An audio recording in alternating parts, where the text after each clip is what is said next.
Well, hello, ladies and gentlemen. Welcome back to another episode of the Speak the Truth podcast. I'm your host, Matt Tardio, and today's episode is being brought to you by ButcherBox. If you guys don't know what ButcherBox is, you guys are in for a surprise because what I'm about to tell you right now could get you free meat for a year if you choose to click on the link that's included down in the description below.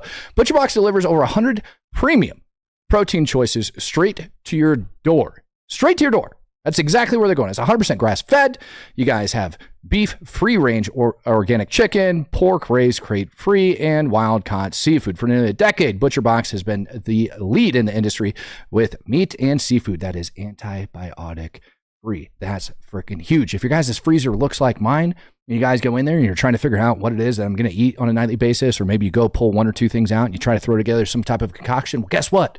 ButcherBox is here to the rescue because you guys no longer have to worry about all that crap. You know exactly what's coming in. It's nice. It's healthy. It's good for you. Since I've been eating it, I've been feeling 10 times better. I feel like I look 10 times better. I hope you guys think that. People are often ask me, what is the secret? Why do you look so young? Blah, blah, blah, blah, blah. Well, you want to know what in my opinion is? Boom, right here up on the screen. And as an exclusive offer to our listeners, you can get free protein in every box for a year plus $20 off your first box when you guys go to butcherbox.com/Rob. Go to butcherbox.com/Rob to get this limited time offer and free shipping as always. That's butcherbox.com/Rob. And do not forget to use our link so they know who sent you. And while I'm at it, I might as well go look it up. Look at this. Free steak tips for a year, free chicken breast for a year, free ground beef for a year. All right up there on your guys' screen. This is stuff you guys end up buying at the grocery store anyways. Why not just get some good organic stuff? Get on over there. Go get yourself some. Did I say organic? I'm sorry, not organic. Antibiotic free. Get on over there, ladies and gentlemen.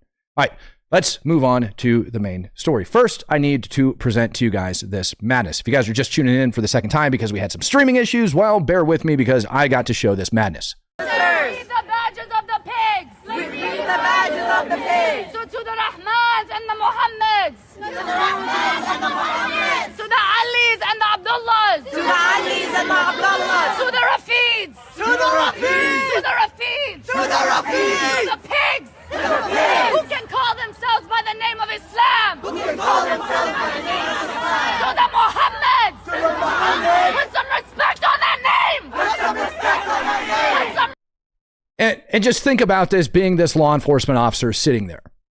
All we hear about is peace in the streets, peaceful protest, Middle East. It's perfectly okay. Well, guess what, ladies and gentlemen?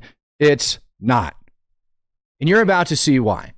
For the first time in ever, ANTIFA has been brought up and they directly point out terrorism-related charges over inside of the indictment. I'm about to put that up on the screen. You guys are about to see what happened. Before we get there, let's talk about this. The madness that's out here. You know, talk about a religion of love and peace, etc. This ain't it. And it's the same conversation I had with people over in the streets of Portland. Like, yeah, you want to preach the word of Jesus, but you're not exactly acting like that. That gentleman later on came up to me and was like, you know what? Sorry about that. I ended up watching your stream, ended up watching your videos. Turns out you're right. I might have been acting a little bit out of order. Well, I'll tell you this much. What this individual is doing here, that's allegedly not how that's supposed to work. That's not exactly your religion of peace. And while we're talking about police officers being from other states and everything else that's going on, let's talk about something else. Let's talk about how in the world we have first responders in this country that are in the United States of America illegally. Now, I said when I was over in Portland that I actually ended up coming across, I said this, that I ended up being told by a little birdie that I absolutely trust to death. They know for a fact you end up having first responders that were on the payroll of some major cities that were illegal aliens, and that these different agencies, departments, whatever you want to call them, knew about it, and nothing got done. Nothing got done. And that was just people that I trust. Now we have this. Let's do breaking news now. Immigration, Customs and Enforcement has just revealed in the last short time a police officer working in Illinois is an illegal immigrant.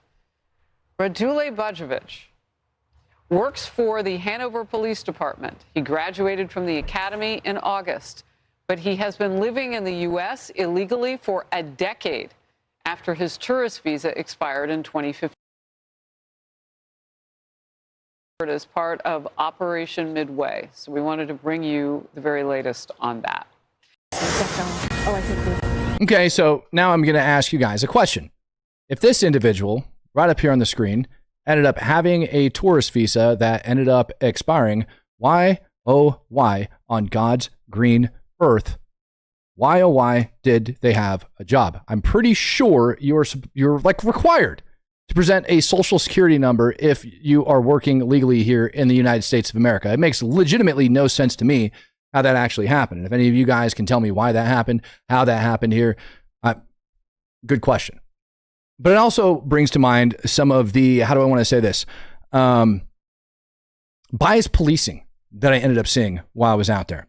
And if we have even one case of that taking place at any municipality anywhere in the United States of America, you got to ask yourself some serious questions. How the heck did it go that bad?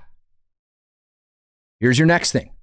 Antifa, finally charged, mentioning terrorism, everything else here inside of this indictment. I'm going to read it for you guys.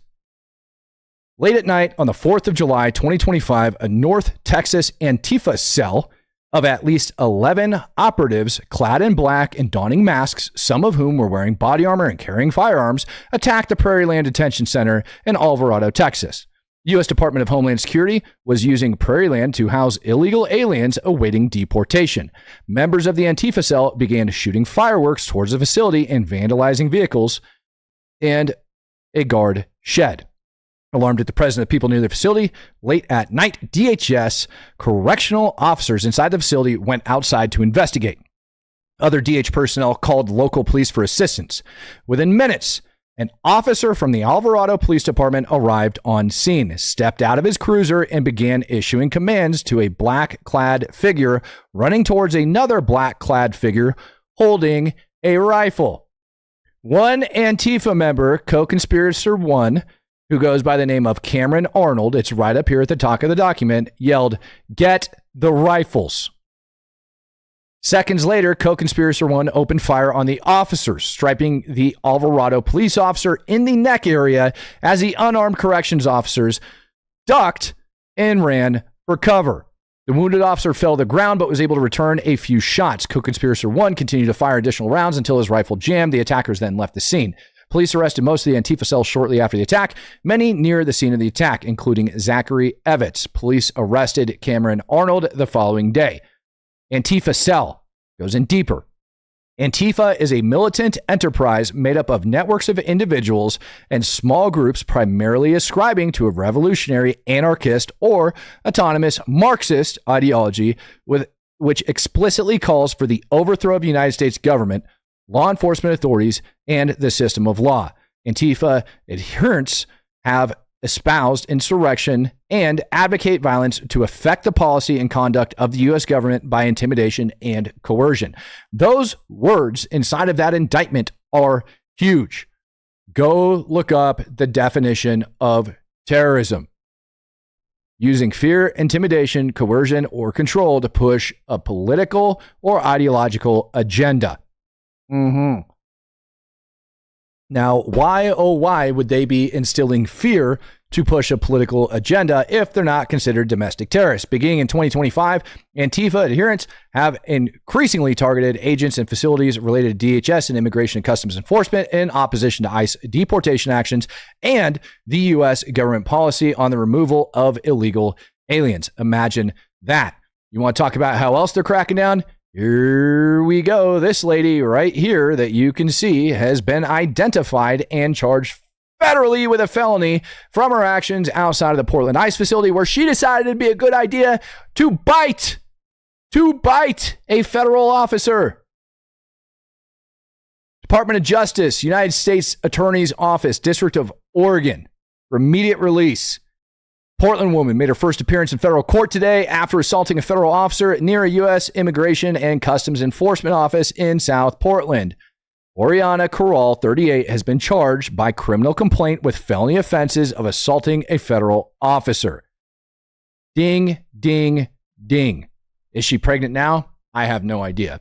If she was pregnant when she was out there on the streets, to be perfectly honest with you, I find that absolutely abhorrent that she's putting her baby in that situation and running around with them on the flipping streets. And it doesn't get any better because this weekend we have the No Kings protest taking place all across the United States yet again. And I talked about the No Kings protest on this morning's podcast, told you guys that those No Kings protesters definitely look like they're Soros funded. You guys can go over to Data Republican over on X and you can check it out. She's got a thread that labels, quite frankly, how she feels. And after reading it, I also feel like they're probably Soros funded. Well, guess what? That crap don't fly in the great state of Texas. And good old Wheels, Governor Abbott, decided it'd be a good idea to deploy the National Guard, Texas National Guard, in the state of Texas to crush it. He ain't playing games. He said anybody that's going to be breaking the law, causing destruction, causing violence, defacing property, doing illegal things is going to get smashed. They're going to get arrested. They're going to get in trouble. Now, I want you guys this weekend, I want you to watch Austin, Texas. I believe that's where this one's taking place that he's concentrating on. I want you to watch what takes place in Austin, Texas versus other Democrat city around the United States of America. Law enforcement and enforcing the law, particularly on these violent protests that are taking place, guess what? It actually works. If they do show up down there in Texas and go about doing that kind of stuff, I guarantee you it's not going to last very long. Why? Because these Americans are going to be on the streets defending it. And that is exactly what this country needs at this particular date and time. It's absolutely ridiculous. And meanwhile, we got other people, which we're about to get into, who is Mandami running for one of the largest offices in the United States, trying to be the mayor of New York City, which also happens to be contains the largest population of the Jewish diaspora here in the United States of America. Now, I want to get through and read some of these super chats because you guys have been throwing them at me. We got AP Payne coming in, gifting out 10 Speak the Truth memberships. Call of Doobie says, free bacon with ButcherBox code Muhammad is a PDF file. That's what he wrote. I'm just reading his comment. Old Man Weiss says, love it. Keep it up. As an old 12 Bravo, thank you. I appreciate you, Old Man Weiss. 12 Bravos, y'all are all right. He says, yes, sir. Sayans coming in, gifting out 2. C88 wanted me to turn off the ads. Well, guess what, dude? I did it, I think, before you even sent that. Exit Man, I think I'm reading that right. This guy was probably less biased than the Portland police. You're probably correct in assuming that. Old Man Weiss also says, keep it up. Yep, there we go. He says, Old Man Weiss, did you see what Angry Cops just posted in Boston PD and ICE? No, I haven't seen that yet, but apparently now I got to go check out Angry Cops and see what he's up to. Shoot Rich a text and say, what's up, my friend? Nathan, have you talked about the Dow Media new rules or something like that? No, I haven't. Incog Faraday. Oh, Department of War media new rules. Yeah, I talked about that on this morning stream. Department of War, excuse me. Yeah, I talked about the Department of War's new media rules on this morning stream. Bunch of people ended up leaving. Who cares? You know, all it does is open up for guys like me to be actually able to get in there and do something. Incog Faraday gifting out 5 Speak the Truth memberships. And Kenneth says, evening, Matt. Hope things are going well. Saw your video questioning illegal truckers on Discord server. Helped us with the info channel I got with Texas. I can open people's eyes on the industry because he works in there. That's a good thing, man. We do need to get into how that's going. I'm pretty sure I got smashed by an illegal trucker at one point in time. State police really didn't do anything other than take a report, watch the driver switch. Neither of them really spoke English. And I asked the state trooper, I'm like, dude, how can people be driving semi-trucks in the United States of America when they can't even speak English? How is that possible? Absolutely disgusting. Now, let's go take a look at Mandami, who's claiming to be quasi-centrist. So like some of you, my journey in organizing and my journey in politics began with Palestine. It was and continues to be something that I deeply care about. I came to this country when I was 7 years old, and as soon as I got to any kind of level of political consciousness, the contradiction around Palestine struck me. That we claimed to hold these universal ideals, and then when it came to applying them to Palestinians, we drew a line in the sand. We said we cared about freedom, we cared about justice, we cared about safety, we cared about peace even, and yet we did not dare to apply those things to Palestine. And so when I got to college, I co-founded my school's first Students for Justice in Palestine. And that began my organizing journey and my understanding of how power works and how you can actually get people from consciousness to action. I had participated in electoral campaigns of young Muslim progressives who were running for office, and eventually I heard of a Palestinian Lutheran minister, which is a set of words that makes a racist's mind explode. But a Palestinian Lutheran minister by the name of Khadr el-Yatim. No, what makes my mind explode is that this man's clearly standing inside of a church. We know he's a radical extremist, that he supports Hamas, refuses to condemn, refuses to tell them to disarm, refuses to do all these things. Started a chapter of SJP in college, and SJP, for those of you guys that don't know, is now like pretty dang extreme, violent. Ended up causing a lot of the riots on the college campuses, the peaceful protests that we saw over on the college campuses earlier in the year. This man helped to found one of those chapters, and he's speaking inside of a Christian church. That's pretty apparent. I don't know of any mosques that end up putting up crosses. Now, I do know that when I was walking through the Muslim area in Old City, Jerusalem, that I ended up seeing them selling all sorts of crosses. All sorts of crosses, little cheap artifacts, and everything else. For some reason, though, why do we have a church teaching politics, having politicians, especially ones that absolutely don't go along with the views of Christ? Why do we have this man inside of a church? Now, it's not abhorrent to me. It's not crazy to think that there is a church inside of Gaza. You know what he failed to tell you, though? What he failed to tell you is that there used to be over 10,000 Christians inside of Gaza when Hamas took it over. Before October 7th, like literally like day of October 7th, there was under 1,000 Christians in Gaza. The Christian population in Gaza reduced by over 90%. And why do you think that is, Mamdami? How come you don't bring that up? You want to talk about Christians being inside of Palestine, but you don't want to mention how 90% of them were basically forced out of Gaza. And oh, by the way, Palestine didn't get any recognition because it's not a recognized state. It's not a nation. It is none of the above. It's not. It's a made-up fairy tale that these guys have inside of their minds. That's not just me saying that. That's literally the entire international community, minus a couple of like the radical ones that are out there floating around. Now, I was praising for the longest time the international efforts that were taking place over inside of Lebanon and getting rid of Hezbollah. They would be reduced by over 80%. Well, today, Israeli Defense Force and Israeli Air Force ended up opening up inside of Lebanon with a lot of airstrikes.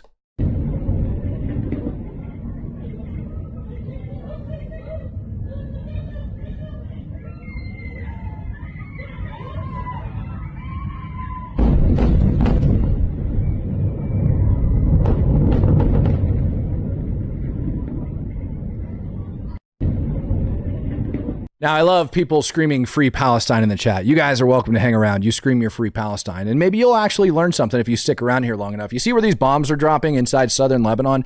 Do you know that portions of southern Lebanon are considered Palestine? And when they talk about free Palestine from the river to the sea, they're not just talking about Gaza. They're not just talking about the West Bank. They're talking about the entirety of Israel, portions of southern Lebanon, et cetera, et cetera, et cetera. Why doesn't anybody talk about that? Now, this is very clearly a weapons cache that ended up getting blasted to bits by an airstrike. Hezbollah is supposed to be disarming inside of Lebanon as was part of a peace deal. Gaza used to belong to Egypt in Cogferde. You are 1,000% correct. Gaza used to belong to Egypt after the war in 1948. After that ended, it was actually under Egyptian control. After the war in 1967, well, guess what? They ended up giving it up. Israel tried to give it back to them. They don't want it. Same thing with the West Bank. Jordan don't want it. Nobody wants them. As a matter of fact, it's so bad that Egypt even refused to take in women and children from Gaza in recent days to provide refugee status to them in the Sinai Peninsula. Just women, just children. Egypt doesn't even want women and children inside of their territory as long as they come from Gaza. Nobody wants to talk about that, though, do they? Why not? Where's the international pressure on Egypt? Where is the international pressure on Jordan? Where is the international pressure anywhere besides Israel to actually provide relief to those people? And I do have it set up here in the upcoming days. I am going to release it and I'm going to talk about it. I do actually have an actual way for you to help if you are concerned, for you free Palestine people in here, if you're actually concerned, especially now that they're talking about cutting off even more humanitarian aid, because Hamas controls the vast majority of the humanitarian aid. So if you want to contribute to it, I'm actually going to be selling coffee here in the next couple of days. I partnered up with a coffee company and I've got an Amazon wish list. I got another creator I'm working with. And when you buy coffee, instead of me taking the profits from the coffee, it's going to purchase food and medical supplies for people inside Gaza, to include winter clothing and everything else. So if you want to sit here and you want to condemn me for having my views and you actually want to do something to where food is going to get on, take care of people on the ground, you better subscribe to the channel, because last time I checked, nobody else on this planet is doing it. And it blows my mind. It's going to take a pro-Israel guy. I'm not even pro-Israel. I'm pro-truth. If Israel steps on their crank and starts committing atrocities, I will be the first one to step up and speak out about it. But why does it take me, a freaking small-time podcaster, to actually set something up like that? If you want to contribute and you're in here in the chat and you're screaming free Palestine, blah, blah, blah, blah, blah, people need food. You are welcome to buy the coffee. I know most of you guys drink coffee. And instead of me taking a paycheck, I'm actually donating it to get the people inside food and clothing. You're welcome. Dear mother of God. I'm looking at what's happening, and that wasn't the deal that was made, and we'll see what happens. It's calmed down. It's a tough neighborhood. We know that. We have a commitment from them, and I assume they're going to honor that commitment. I hope they do. And I understand they brought back some additional bodies today. It's a rough deal when you think of it, right? Very rough. And we have our hostages back completely. We were very lucky with that. But it's a tough situation. They brought back bodies today, as you probably know. But they also said they're going to behave. We're going to find out if they behave. If they behave, good. If they don't behave, we'll take care of it. I'm looking at what's happening, and that was... Yeah. And you guys know what Trump's talking about? Hundreds of people inside Gaza have been murdered by Hamas in the last couple of days. I'm not joking when I say that. Hundreds of people have been getting murdered inside of Gaza within the last couple of days. I'm going to focus on that here in a minute. Right now, what I want to focus on is those hostages and those hostage bodies and what they plan on doing, because it's kind of a big deal, in my opinion. If you guys think, for one reason, that Israel is going to somehow have peace with them and that Hamas is going to disarm, they're going to go by the ceasefire agreement, you are dead wrong. Don't take it from me, take it from this gentleman. ما من رسائل توجه إلى العدو الصهيوني إنما هي النصيحة فنحن نترك له المجال للهجرة الطوعية عن أرضنا وعن فلسطيننا المباركة فتمة وقت ليس بالكثير أمامه ليغادر أرضنا. Our land. He's not talking about Gaza. He's not talking about the West Bank. He's talking about Israel. When he says they can leave, that's what he's talking about. He's not talking about Gaza. For those of you that aren't aware and haven't read over their 2017 charter, I highly suggest you go do it. They are talking about the entirety of Israel when they make this statement. Their radical ideology hasn't changed. فهو أمام خياران لا ثالث لهما إما الرحيل والهرب عن أرضنا وإما أن نحتمله ليكون في باطل الأرض تحت أقدامنا قتلى وأموات بإذن الله تبارك وتعالى. أما رسالتنا لأبناء شعبنا وأبناء أمتنا فنطمئنكم نحن بخير وبألف خير وحذار أن يتسلل اليأس إلى قلوبكم وإلى صدوركم من حجم الجريمة التي ارتكبها العدو الصهيوني فهو أراد أن يحدث في عقولكم كيا للوعي بهذه الجريمة نحن بخير. Now let's just pause it right there.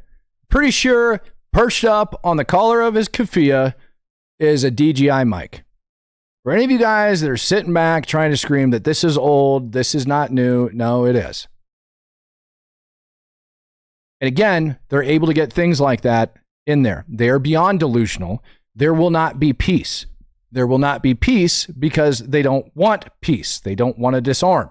They're refusing to do so. And when asked about that today, this is what President Trump had to say. No, I didn't say who would go in, but somebody will go in.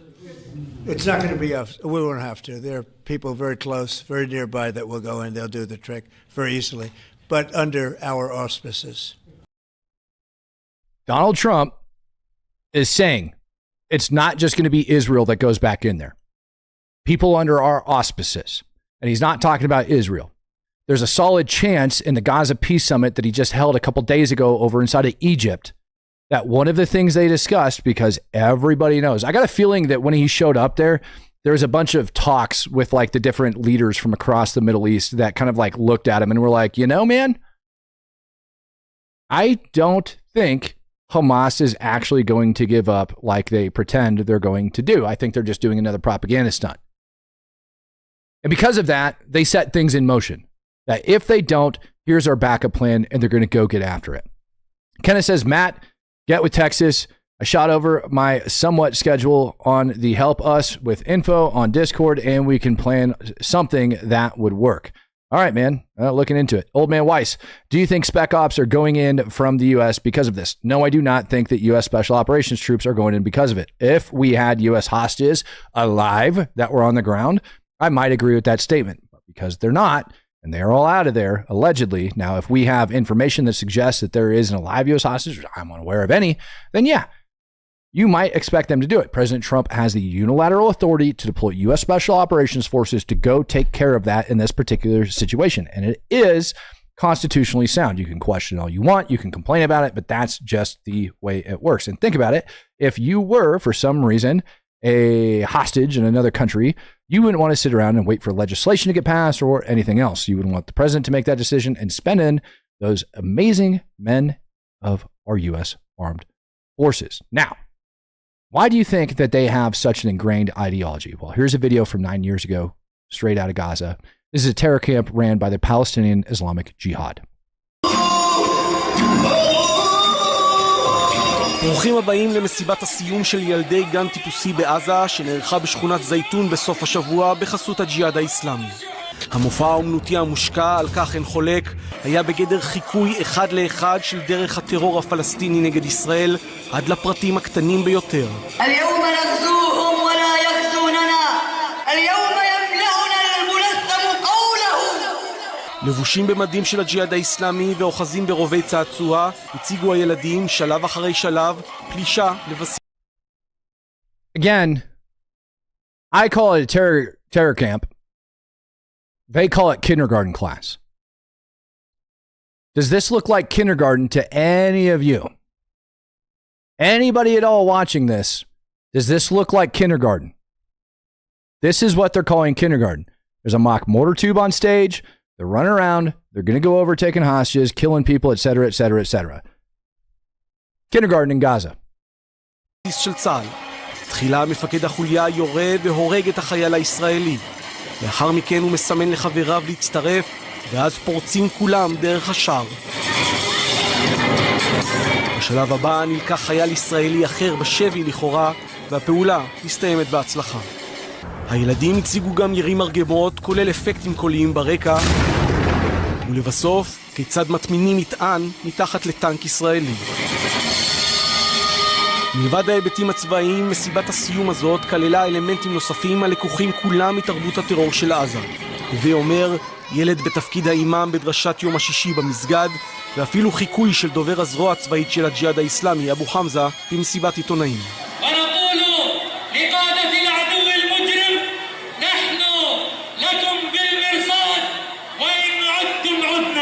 בג'יהאד האסלאמי לא ניסו להסתיר את שטיפת המוח הזאת מהציבור, להפך. היא צולמה כולה באיכות וידאו גבוהה והופצה בין השאר ביוטיוב.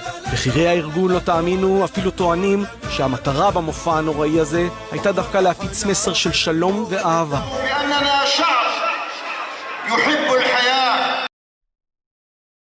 Do you believe this for 1 second?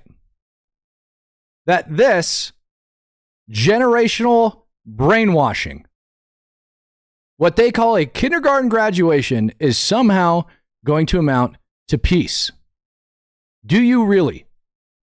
When you look at this and when you think about what the heck's going on, absolutely not. It's not going to amount to peace. Not remotely close, not a snowball's chance in hell. And you want to see something else? I'm just going to go ahead and mute it because I don't feel like hearing squiggly right now and just let it play. Mute, play. There we go. As you guys are well aware of, one of the hostages' bodies that ended up getting returned the other day was not of whom they claimed. Big surprise because Hamas did that last time with the Bibas mother. Today, over inside of Khan Yunis, and that's what you're looking at right here, Hamas is literally digging and searching for the bodies. Now, I seem to remember last year, people whining and complaining when Israel killed some terrorists and they ended up burying them, trying to say that they were covering up for their crimes. Dude, these nut jobs don't even know where all of the freaking hostage bodies are buried. They didn't mark them. They have no clue. They're bringing in massive front end loaders, dozers, all sorts of crap, trying to find them. Where are they? They don't know. They're literally digging for them on Al Jazeera. You guys can see the squiggly writing on the bottom. Of course, Al Jazeera has correspondents on the ground, even though they're not allowed in there. So what are you looking at? Well, you're looking likely at members of Hamas that are talking with Al Jazeera, stating these are all of the great, wonderful things that we are trying to do in order to help out their movement and their cause. Old Man Weiss says, I think if we're going to do something, better do it now, and violence of action, because it's not going to get any better than now if we don't. You're right. As a matter of fact, let's talk about this real quick. Now's a good time to bring that up, Old Man Weiss. Now that you ended up mentioning that, I'm going to throw this up. Hamas killing hundreds. Head of Khan Yunis militia pleads for international community to protect Gazans against Hamas executions. Now, why is Hamas conducting executions is the question. A lot of people are looking at it and they're speculating on it, on and on and on. Well, I've got it on good source that what's actually happening is Hamas is using this ceasefire agreement to rearm and refit. And they've called on every single Gazan that has a firearm or ammunition to bring it to Hamas. Now, if you refuse to do that, guess what? They're going to kill you and your entire family. If you stand up against them, guess what they're going to do? They're going to kill you and your entire family. Hamas is literally running around the Gaza Strip right now, killing hundreds to collect weapons, ammunition, equipment, refortify their positions. That's what's taking place. This isn't Hasbara. None of my Mossad contacts reached out and told me that. And I'm not going to endanger other people's lives to tell you who did. But it is appalling that that's what's taking place. And we are well aware of it. And that, my friends, is exactly why what Incog Faraday just said needs to happen. They need to be able to capitalize, not Incog Faraday, Old Man Weiss, that it needs to happen now. They need to be able to go in now because Hamas is using this time, just like they did last, in order to refit, rearm, regroup, set up more defensive fighting positions, and kill more troops on their way in. This is never going to be one of those things where they have a peace deal in place. Hamas has already said they're not going to disarm. Hamas has already said they want to be a part of the new government that's going to take place inside of Gaza.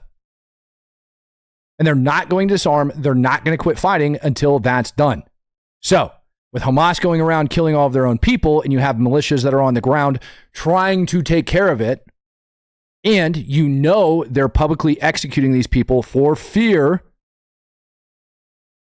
that is exactly why they're doing it. They're doing this so that they can regroup, reorganize, and refit. 100%, make no mistake about it. That's what's actually going on over there inside Gaza, and yet people want to lie about it. It irks me down to my soul. Absolutely irks me down to my soul. That's what's taking place. You guys remember, by the way, that I said flour used to cost 50 kilograms? Well, information ended up coming out today that flour is down to just 5 shekels for a 25 kilogram sack over inside of Gaza. That's wild. I guess I should have been searching for updated numbers the other day before I did it, because it looks like the efforts of GHF have actually paid off, because people are able to get flour. People are actually going over, and instead of carrying out the flour at some of these sites, they're actually going over and they're grabbing pallets because they don't need the flour, because flour is now abundantly available on the streets. I can't do the music, man. Music's going to drive me insane. What you're looking at up here on the screen is humanitarian aid, obviously, that ended up getting brought in. The flour is so abundant now that they're literally throwing the sacks on the side of the road. And this is what this gentleman is reportedly explaining. The flour is just being thrown on the ground. And you can see how much of it is just there. People are sitting around. Nobody's scrambling to get the flour. Nobody's like dying to freaking get it. Look at that. That's all humanitarian aid. Your mom says, Matt, how come they haven't taken care of this and made it go away? Good question. In my absolute opinion, this should have been taken care of a long time ago. I've been a huge proponent of violence up front saves lives. Overwhelming violence in cases of war, especially against Islamic extremism, saves lives. It saves lives on both the attacking force and the terrorist force, believe it or not, and civilians. Why? Because you end things violently, quick, fast, and in a hurry. And for some reason, we can't seem to get that through our thick skulls. And if you want to know my opinion on it, it's because of the liberalism that's pushed in here to the United States. Look at that. UN vehicles just driving straight through the flour. UN is well aware. Look at that. UN vehicles driving right through the massive piles of flour. They are well aware of this crap. And they're well aware of this narrative. They're well aware of the garbage. It has been manufactured, and that's what I've been screaming the entire time. And if you finally needed evidence, if it just takes a little bit of time for the truth to come to light, ladies and gentlemen, you're seeing it right before your very eyes. That's exactly what that is. That's them doing horrible, horrible things. We have our own problems back here at home. We're going to talk about them in just a sec in order to close this out. We have our own problems. But here's another, I don't know, just a great video. Nobody likes Sinwar. If you're following the conflict between Israel and Hamas, Sinwar was a horrible human being. There's no other getting around it. He murdered. He was willing to martyr all of his people in order to make this happen. All of them. Brand new footage got released today from Sinwar's death. How you like them apples? Newly released footage following a year since the elimination of Sinwar. There he is, laying in his pile of excrement just down there on the ground. And then you got Israeli soldiers that are going over there. It shows walking through. I got to take the other portions of it off. But, yep, he's dead. He's domed to the head. He don't look pretty. Dead, dead, dead, dead, dead. That man got shot by a sniper round laying right there on the ground. Absolutely amazes me. Meanwhile, we're sitting here trying to pretend like we don't have problems in the United States of America. Like, I don't even know how to say this. I'm about to show you probably one of the biggest problems that we have here in the United States of America. And I am a huge proponent of the Constitution. I'm a huge proponent of do whatever you want with your body. I'm also a huge proponent of there's just some crap that you just don't do. You want to see how bad drugs actually are. You want to see what the laws in Portland and the laws in other sanctuary cities and the laws of cities to where everything's legal. You want to see what that actually looks like, where the law's not being enforced. You want to actually see the full freaking, like, just evil that is in these cities. Take a look here. This is a man who just OD'd on fentanyl. That is his girlfriend. This is the streets of Portland. Now, whether or not he's dead or he's dying or he's just really tired and taking a fentanyl nap, I don't know. But what I do know is that his girlfriend is digging through his clothes trying to find more fentanyl. That is how serious of an issue this is in the United States. This is how potent and strong of a drug fentanyl is. I would think that she had love for her boyfriend. I would think that she had love for other people around. Probably a good person before she got addicted to drugs. This is the actual streets of Portland. It's captured in broad daylight. Why, oh, why would you want this on your streets. Smokey Sargent says they are staged here. 100% correct. Danny Golan says the fighting with some of the clans like Dumash isn't that bad. They pledged allegiance to ISIS and they are Salafists. Yeah. I mean, there's a lot of bad things, and I haven't even brought up Syria. I haven't even brought that up. For those of you guys that don't know, Christians are actually being attacked over in Syria. I'm going to close this out because I actually have more personal business to attend to, things like that. I'm going to close this show out, and I want to show you how ridiculous the left is. Over inside Maine at a school board meeting, they were interjecting and they were a bit upset about men being allowed to use the women's locker room. And they had a school board meeting. This is what happened. Had an opportunity to be heroes. You guys became heroes. Now I'm about to show you guys how uncomfortable it is to be young girls. Point of order. We've asked that we use. Oh, so wait. They're covered. You feel uncomfortable? Because that's what these young girls feel like when a boy walks into the locker room and starts unchanging in front of them. Yeah, you feel uncomfortable, right? Feel uncomfortable, huh? That's what these young girls feel like every time a young boy changes in front of them. You can look at me like that all you want. That's exactly how they feel. And you, Miss Muffy, oh, well, I don't know if I stand with girls or if I stand with my, with the. So you don't care how young girls feel? You don't care about the safety of young kids? What about what happened in Virginia with that boy that raped a young girl in a bathroom, then got sent to another school and did it again? What are we going to do when that happens here? How are you going to look that girl in the face and say, sorry, I didn't protect you?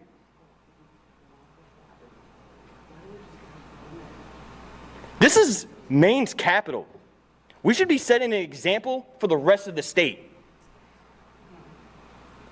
You know what example you guys are setting? That we do not care about the young girls in this state.